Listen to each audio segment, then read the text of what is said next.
নমস্কার বন্ধুরা, কেমন আছেন আপনারা সবাই? আমি মিষ্টু। আশা করি আপনারা সবাই ভালো আছেন। আমরাও কিন্তু দারুণ আছি। তো আজকে আমি আপনাদের সাথে শেয়ার করছি চিংড়ি মাছের মালাইকারির রেসিপি। তো তার জন্য এখানে নেওয়া হয়েছে পেঁয়াজ, টমেটো, আদা আর রসুন। তো এগুলোকে ছোট ছোট টুকরো করে কেটে রাখা হয়েছে। আর একটা বাটিতে নেওয়া হয়েছে কাজু, যেটা কিনা জলে ভিজিয়ে রাখা হয়েছে। আজকে আমরা এখানে কিন্তু নারকেল ইউজ করছি না, তার বদলে আমরা ইউজ করছি ম্যাগির কোকোনাট পাউডার। তো আমরা বেশিরভাগ সময় চিংড়ি মালাইকারি করার জন্য এই কোকোনাট পাউডারটাই ইউজ করি। কখনো কখনো নারকেল দিয়েও করি, কিন্তু বেশিরভাগ টাইম এটা ইউজ করি। আর দেখুন, এখানে বসানো হয়েছে গরম জল। গরম জলটা কেন বসানো হয়েছে সেটা আমি পরে বলে দিচ্ছি আপনাদেরকে। তো এখানে নেওয়া হয়েছে চিংড়ি মাছ, একদম অল্প পরিমাণেরই। তার মধ্যে মেশানো হয়েছে হলুদ আর নুন। অল্প পরিমাণের এই জন্য কারণ খাবো আমি আর মা, আমরা দুজনই প্রাণী।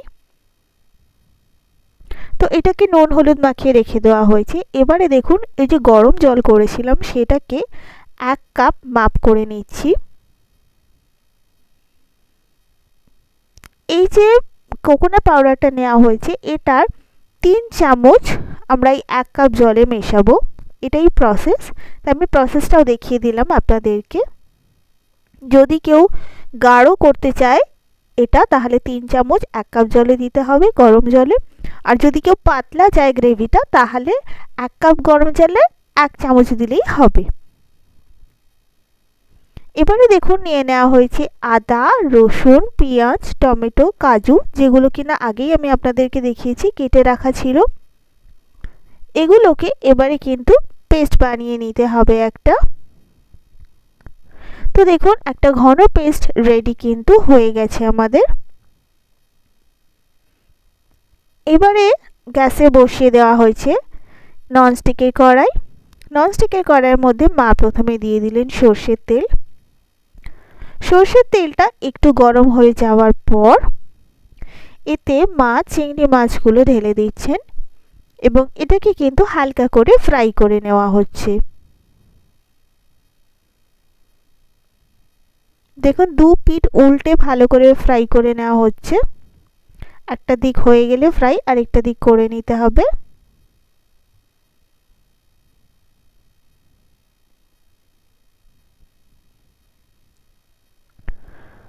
তো দেখুন, সবকটা মাছই মা ভালো করে ফ্রাই করে নিচ্ছেন। চিংড়ি মাছ তো, তার মা বললো বেশি সময় লাগে না নাকি ফ্রাই করতে। এইবারে এই চিংড়িগুলোকে তুলে একটা বাটিতে আলাদা করে রেখে দেওয়া হচ্ছে।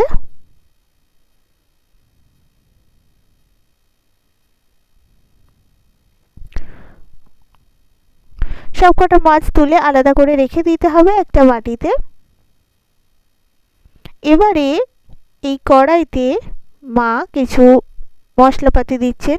এখানে দারুচিনি আর তেজপাতা দেওয়া হচ্ছে। এবারে আগে থেকে বানিয়ে রাখা যে পেস্টটা, সেটা এবার মিশিয়ে দেওয়া হচ্ছে, যেটা কিনা কাজু, পেঁয়াজ, টমেটো, আদা রসুন দিয়ে বানানো হয়েছিল, যেটা আমি অলরেডি দেখিয়েছি ভিডিওতে আগে। সেটা ভালো করে মা ফ্রাই করে নিচ্ছেন। এর মধ্যে এবার মেশানো হচ্ছে গোটা লঙ্কা। আমি তো ঝাল খাই না, তাই এখানে গুঁড়ো লঙ্কা মেশানো হয়নি, গোটা লঙ্কা দিয়েছেন। এবার দেওয়া হলো নুন স্বাদ মতো। এতে একটুখানি মা সর্ষের তেল দিয়ে দিচ্ছেন। এবার দেওয়া হলো হলুদ গুঁড়ো, সাথে মেশানো হলো গরম মশলা। এটা লাল লঙ্কা, যেটা কিনা ঝাল নয়, যেটাকে আমরা কাশ্মীরি লঙ্কাও বলি। এটা হচ্ছে ধনে গুঁড়ো। এবার কিন্তু মশলাগুলোকে ভালো করে কষে নিতে হবে। মা বলেন মশলা সব সময় ভালো করে কষে নিতে। মশলা কষে নেওয়ার পর এতে কিন্তু আগে থেকে ভেজে রাখা চিংড়ি মাছগুলো মিশিয়ে দিতে হবে। এবার একটু নাড়াচাড়া করে নিতে হবে।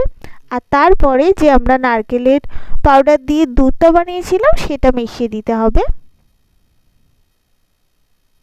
এবার এতে মিশিয়ে দিতে হবে আর অল্প একটু জল। এবার ভালো করে নাড়াচাড়া করে ঢাকনা দিয়ে ঢেকে রাখতে হবে। খুব বেশিক্ষণ নয়, ওই মিনিট 10। দেখুন 10 মিনিট হয়ে গেছে। এবারে ঢাকনাটা মা খুলে দিলেন কড়াইয়ের, আর দেখুন আমাদের কিন্তু চিংড়ি মাছের মালাইকারি তৈরি। তো মা এটা এবার বাটিতে ঢেলে নিচ্ছেন।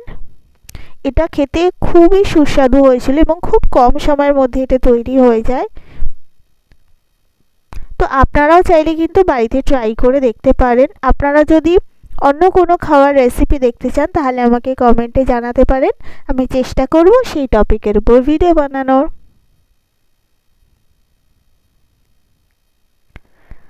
এটা দেখতেও যেমন ভালো হয়েছিল, খেতেও দারুণ লাগছিল। গরম ভাতে খুব সুস্বাদু হয়েছিল খেতে। তো বন্ধুরা, এই ছিল আমাদের আজকে চিংড়ি মাছের মালাইকারির রেসিপি। কেমন লাগলো আপনাদের? আজ আসি, আবার দেখা হবে। ভালো থাকবেন।